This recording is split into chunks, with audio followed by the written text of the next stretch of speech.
ہدایت کی طلب کریں تو اللہ تعالیٰ ہمیں ہدایت دے دیں اور ہم ہدایت یافتہ ہو جائیں، تو یہی اصل میں ہماری کامیابی ہے۔ وَتَحْسَبُهُمْ، اور تم گمان کرتے ہو ان کے بارے میں، ایقاظوں کہ وہ بیدار ہیں، وَهُمْ رُقُودٌ جبکہ وہ سوئے ہوئے ہیں۔ یعنی کہ اللہ تعالیٰ بتا رہا ہے کہ اگر کسی کی نظر ان کہف والوں پر پڑے تو ہمیں یوں محسوس ہوگا کہ وہ جاگ رہے ہیں جبکہ وہ سوئے ہوئے ہیں۔ اس کے تعلق سے ہمیں تفسیر میں ڈیٹیلز یہ ملتے ہیں کہ ان کی آنکھیں جو تھیں بند نہیں ہوئی تھیں، آنکھیں کھلی ہی تھیں۔ اس کے لیے لومڑی کی مثال یعنی فاکس کی مثال دی جاتی ہے۔ تفسیر میں اس کے ڈیٹیلز ملتے ہیں کہ وہ بھی جب سوتا ہے تو ایک آنکھ اس کی کھلی رہتی ہے، دوسری آنکھ بند رہتی ہے۔ تو اسی طریقے سے وہ سونے کے دوران ہمیشہ ایک آنکھ بند اور ایک آنکھ کھلی رکھتا ہے، یعنی کہ اس میں بھی اللہ تعالیٰ کی کوئی حکمت ہے۔ تو ان کی آنکھیں کھلے رہنے کی وجہ سے کسی کو بھی یہ گمان ہو سکتا ہے کہ وہ بیدار ہیں جبکہ وہ سوئے ہوئے ہیں۔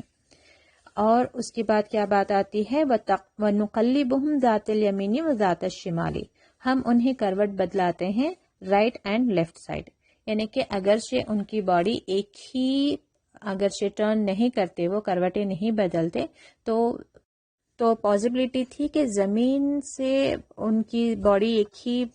کنڈیشن میں رہ کر ان کی جسم جو ہے سرگل جاتے،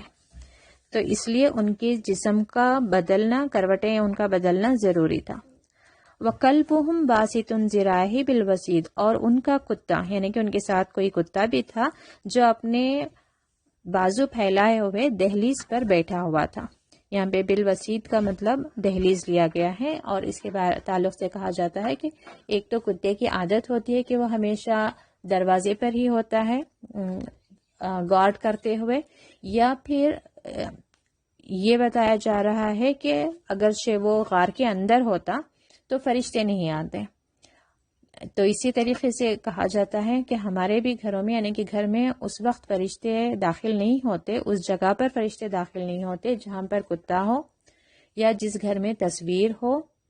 یا جہاں پر کسی کو غسل کی حاجت ہو اور وہ ناپاکی کی حالت میں ہو، یا پھر جس گھر میں کوئی مشرک رہتا ہو، تو ان جگہوں پر فرشتے داخل نہیں ہوتے۔ تو اس وجہ سے خیر مسلمانوں کے گھروں میں کتا رکھا نہیں جاتا، مگر کسی کسی کے گھر میں کتا ہوتا ہے، شاید ان کے یہ علم میں نہیں ہوتا۔ اور تصویریں بہت عام ہیں کہ کہیں بھی بچوں کے بکس پر ہیں، میگزینز پر ہیں، نیوز پیپر پر ہیں، یا ہم خود بھی اپنے بچوں کے یا کسی بھی یادگار تصویریں جو ہیں لگا دیتے ہیں۔ تو کہا جاتا ہے کہ ایک تصویر کافی ہوتی ہے فرشتوں کو آنے سے روکنے کے لیے۔ تو کبھی اس طریقے سے بھی علماء کا خیال ہے کہ ہم لوگ نماز پڑھتے ہیں، قرآن پڑھتے ہیں، لیکن پھر بھی ہمارے گھروں میں وہ سکینت طاری نہیں ہو رہی ہے کیونکہ فرشتے وہاں پہ نہیں آ سک رہے ان تصاویر کی وجہ سے۔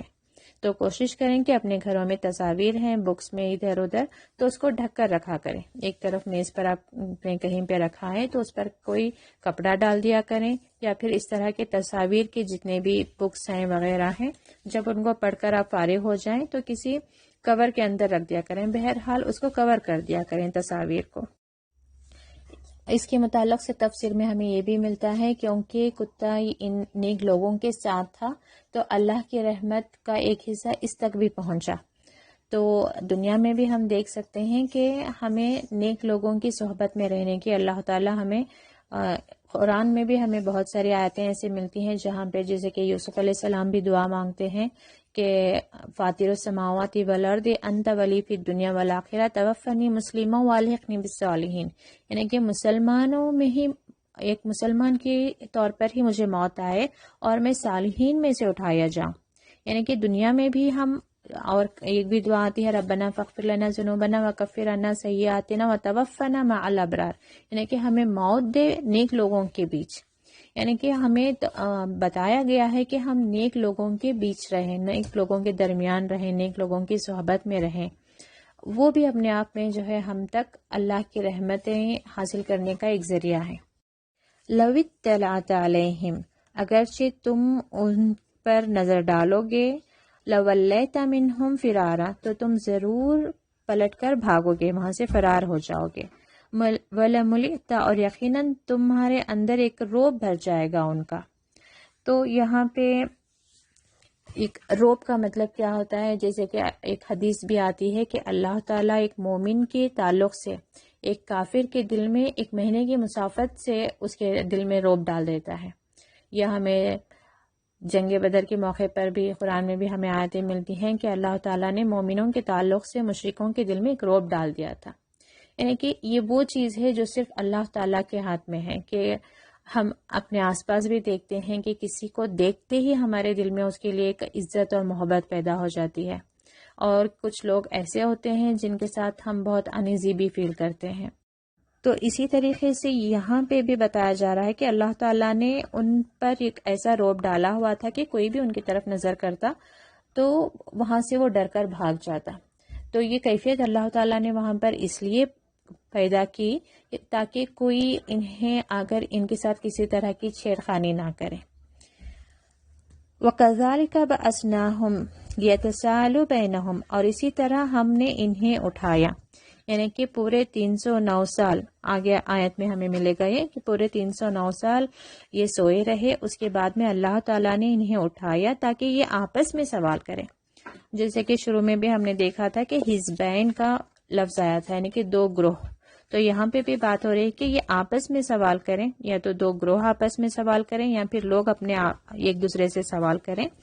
قال قائل منہم، اور کہا ایک کہنے والے نے، کم لبثتم، کہ کتنی دیر تم رہے؟ تو انہوں نے کہا لبثنا یومن او بعد یوم، کہ ہم ایک دن یا اس سے بھی کم حصہ رہے۔ تو اس سے بھی کہا جاتا ہے کہ یعنی کہ تفسیر میں ہمیں ملتا ہے کہ یہ لوگ جب غار کے اندر آئے تھے تو وہ صبح کا وقت تھا، اور جب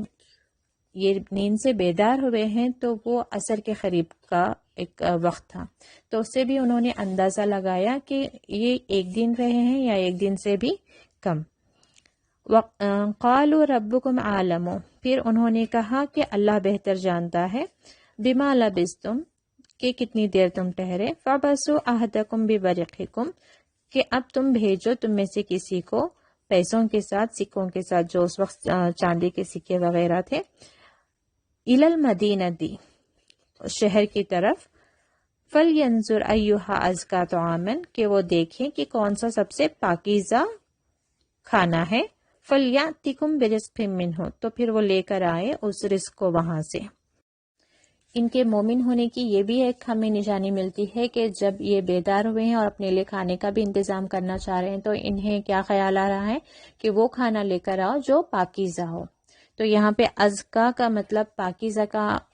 کس سینس میں آتا ہے کہ وہ اللہ کے نام سے ذبح کیا ہوا ہو، حلال ہو۔ تو ہر مومن کی یہ فکر ہوتی ہے کہ وہ جب ایمان میں داخل ہو جائے یا ایمان اس کے دل میں داخل ہو جائے تو وہ دیکھے کہ وہ کیا کھا رہا ہے، کس طرح کا لباس پہن رہا ہے، اس کی لائف سٹائل کیا ہے۔ آگے ہم دیکھتے ہیں کہ وَلْيَتَلَطَّفْ وَلَا يُشْعِرَنَّ بِكُمْ أَحَدًا، اور دیکھیں یہ تلطف میں لطیف اس کا روٹ ورڈ ہے۔ لطیف جیسے اللہ تعالیٰ کے بارے میں بھی آتا ہے لطیف خبیر، یعنی کہ بہت باریک بین۔ لطیف کا مطلب اللہ کی خوبی کس طرح سے ہم لیتے ہیں کہ باریک بین، یعنی کہ ہر مائنیوٹ باریک سے باریک چیز کو دیکھنے والا ہے یا اس کی خبر رکھنے والا ہے۔ تو ایسے ہی تلطف کا ایک میننگ یہاں پہ کیا ہے کہ کاشیس، بہت کاشیس ہو کر جاؤ، پوری طریقے سے خیال رکھتے ہوئے کہ کہیں بھی تمہاری کوئی حرکت ایسی نہ ہو کہ کسی کو تمہاری خبر لگ جائے۔ انہم ان یظہروا علیکم، اگرچہ بے شک وہ، اگرچہ ان پر یہ ظاہر ہو جائے کہ تم کون ہو، یرجموکم، رجم کرنا، تمہیں سنسار کر دیا جائے گا، اور یعیدکم، یا پھر تمہیں واپس پھیر دیں گے، فی ملتہم، ان کے ملت میں، ولن تفلحوا اذا ابدا، اور ہرگز تم فلاح نہیں پاؤ گے کبھی بھی۔ تو یہ بہت نوٹ کرنے کی بات ہے یہاں پر کہ انہیں ابھی بھی یہی فکر ہے کہ یہ کس طریقے سے اپنے ایمان پر قائم رہیں، دائم رہیں، اور ہر اس خطرے سے بچیں جو انہیں ان کے ایمان سے ہٹا دے گا۔ تو یہاں سے بھی ہمارے لیے سیکھنے والی بات یہی ہے کہ ہم الرٹ رہیں کہ ہمارے آس پاس کس طرح کے لوگوں کے بیچ ہم ہیں، کیا ان کے ساتھ رہنے سے ہمارا ایمان کمزور ہوتا ہے یا ان کے ساتھ رہنے سے ہمارا ایمان روز بروز بڑھتا ہے۔